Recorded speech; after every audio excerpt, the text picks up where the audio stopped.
My concern is more about civil liberties, to be perfectly honest with you. Will compulsory ID cards stop the small boats? Well, we only just heard about this evening, didn't we? So it's rather timely, your question, Ian. Keir Starmer is apparently going to set up plans tomorrow for digital ID cards. Lisa Nandy, please do tell us more. Well, we've been thinking about, as a government, what we can do, pulling every lever at our disposal to make sure that we get a grip on the immigration chaos, that we're able to welcome people to this country who have a right to be here, and that we're able to swiftly process and return people who don't.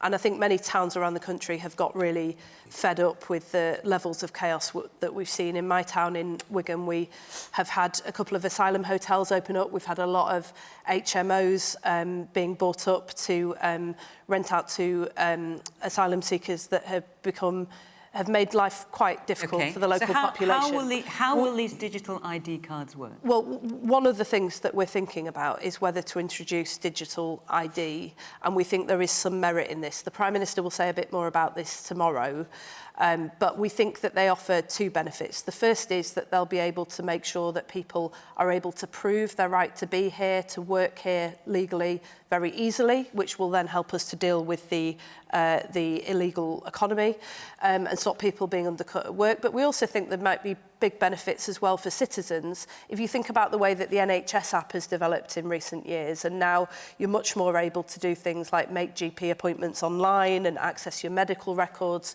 we think there may be benefits to the general population as well. But I would just say this, beware of any politician who tells you that when it comes to getting control of immigration, there is one single solution. We are coming at this from every single angle, disrupting the gangs, supporting people who have the right to be here, returning people. We know that's not working.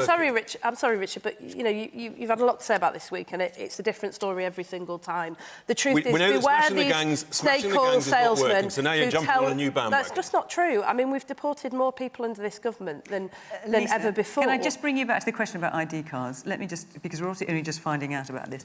Will it be compulsory for people to carry ID cards? Well, look, the Prime Minister is going to make some comments about this tomorrow. I can't preempt them, but what I can say to you is beware these snake oil salesmen who tell you that there are simple solutions. If there were simple solutions, they would have been done by now. Don't buy what this guy is selling.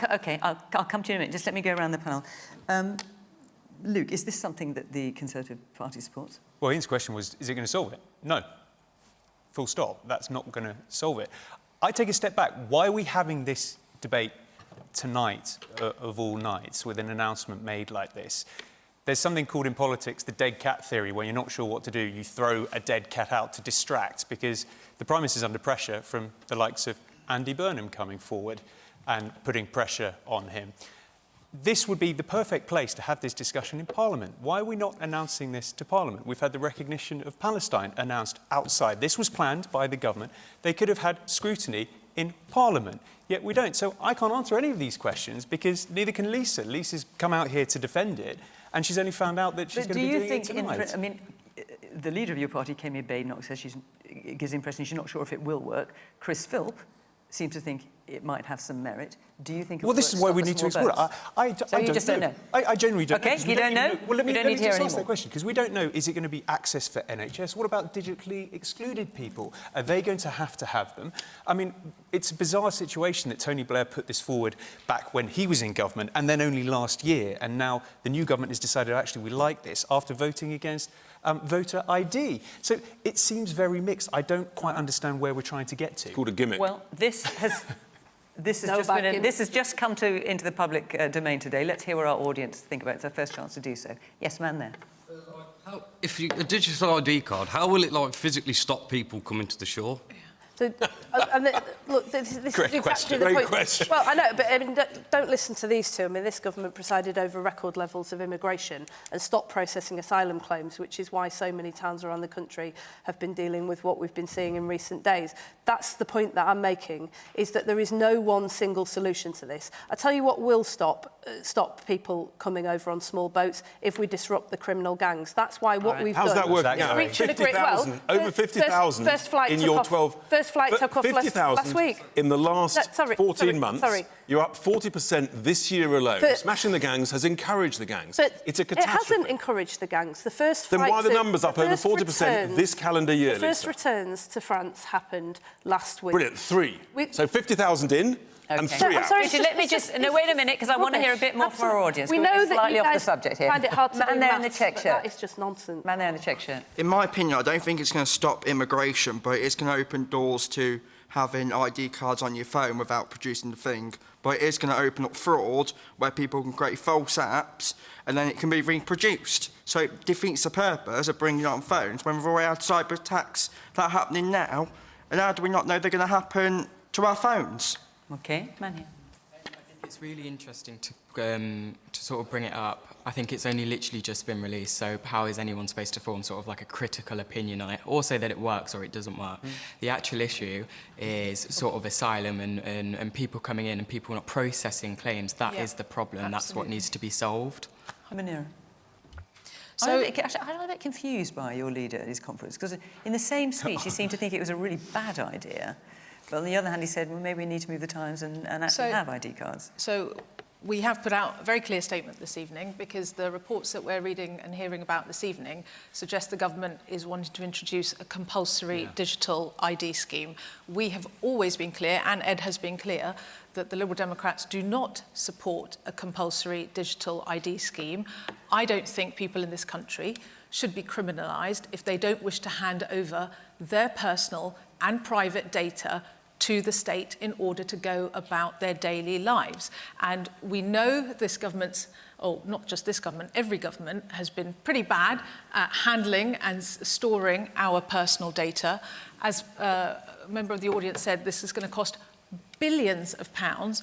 And I'm not quite sure, as another member of the audience said, how this is going to actually stop people coming over in small boats or, through other irregular routes. And we've got to think about the digitally excluded, the older people, the vulnerable, and the disabled, those people who perhaps don't have online access. So I have big concerns about any sort of compulsory scheme. We need to see more details. And if the government really wants to bring down the asylum backlog and put a deterrent in place, they would spend some of this money that they want to spend on digital ID cards on putting in place what we proposed this week, was a Nightingale processing centres, so doubling the number of people processing asylum claims so that we can clear this massive backlog that we've got in the space of 6 months, deport those who shouldn't be here. You think you could do that in 6 months? If you double... Hang on a minute. Because I've looked at this, your suggestion about Nightingale Centre. So you're suggesting, as you say, doubling the number of cases under emergency, 2,000 to 4,000. under emergency powers, and building or finding centres where the processing can be done. What makes you think you can do that in 6 months? Well, because there is emergency contingencies legislation in place that we would use, because this is, I think, an urgent emergency situation. It's a humanitarian situation for those people stuck in those hotels, and clearly it is an urgent situation for the communities that have those hotels in their areas. So and how much do you think it would cost? Well, I think it would cost a lot less than housing people. But how much? You must have some idea. Is there a ballpark? No, I don't have a ballpark for you today, but I can tell you, you will save, if in 6 months you've cleared the backlog and you can deport a lot of those people back. But just to be clear, we have doubled the rate of asylum claims that we process since we took office. Millions of pounds a day on hotels. Those millions of pounds could be spent on processing the backlog and deporting the people who can't be here. No, it's just, Munira, my point is that we have already doubled the rate of processing of asylum claims. Well, I'm telling you to double them again, because that is the way to deter people. Just to be clear, you've no idea how much that would cost. On ID cards, I don't think that is going to solve the asylum you've made that problem. clear. Richard Tice. So the question is, will compulsory ID cards stop the boats? The simple answer is no, of course it won't. We've already got 2 forms of ID. It's called passports, and it's national insurance numbers, and you have to have a national insurance number to work. So if we use those properly, if we're worried about, which we are, the quantity of people who are here illegally and working illegally, then we should use the national insurance numbers properly with a proper deterrent, significant deterrent for employers that break the laws. We know that governments are very bad at managing big IT projects, whether it's Tony Blair's efforts 20 years ago, whether it's the Post Office Horizon scandal. This would cost billions of pounds, bound to overrun and would achieve absolutely nothing and would take years to introduce. So it's a disastrous idea.